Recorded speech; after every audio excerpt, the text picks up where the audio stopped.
So in this theory,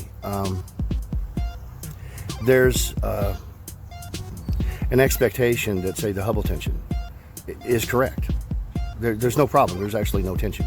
There is a difference in value set depending on how you look and where you're looking at. If you're getting a greater overall picture, or where you're looking at in space, you're going to potentially get a different frame rate. Okay, by whatever percentage, right? And that's going to be dependent upon a couple of things. One being spin and a spin factor, because the spin is another thing that I forgot to mention. It's something that propagates. It's information that does come from the parent universe. It comes through the black hole. So you have spin, and you have density of matter, and the density of matter will slow the rate of the propagation of new frames.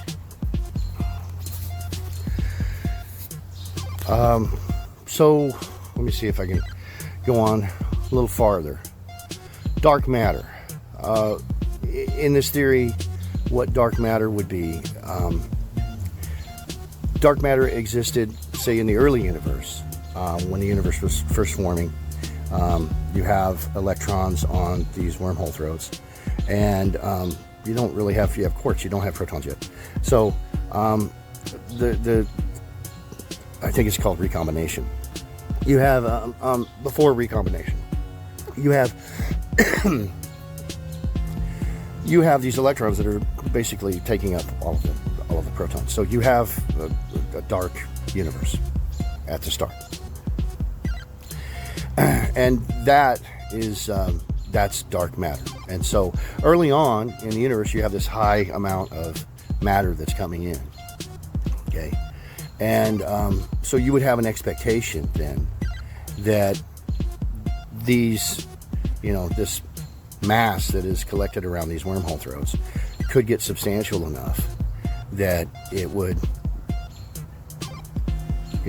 reach the Bekenstein limit, and you would get collapse points. You would get early formation of black holes at the beginning of the universe. So you don't have to wait for stars and all of this other stuff to go on and go through their cycle, right? You can just jump directly to a black hole. Does it make sense? So, what dark matter is and why we see it around galaxies now is it's still fundamentally the same thing. You have this matter that's not interacting with light, that is kind of bound up inefficiently at these wormhole throats. And so it's kind of crazy, as the Higgs field is trying to basically push all of the matter together in the entire universe. Okay? And so if you consider this in this theory, what a universe ultimately is going to do, and what has been talked about previously, you end up with nothing but a bunch of black holes in your universe. Well, that's what it's trying to do. All right?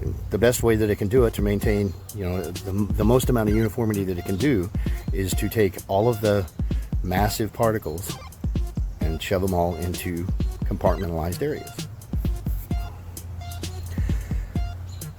So dark matter is that. It's not an exotic particle, okay? It's just mass that doesn't really interact with light, and we can't see it. That's it. And it's bound up on that redshift boundary. Can't really escape it. There's, it's inefficiently kind of trapped. I guess one more thing is to talk about, go back around to the Newtonian size, Schwarzschild black holes. How do they form?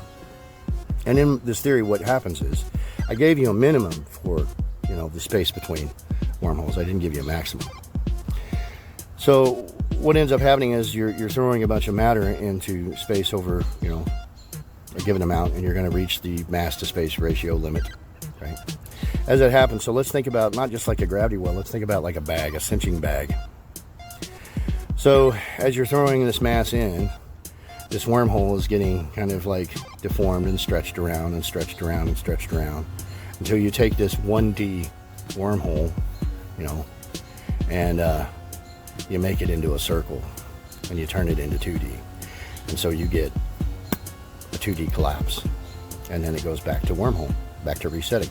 So I talked about 3 ways that black holes try to do this reset.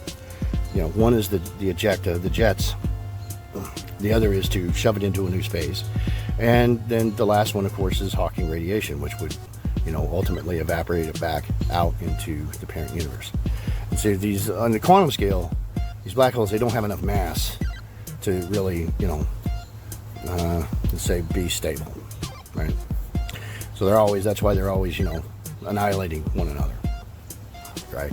But when you throw mass in this, then you get a very persistent, wormhole, black hole,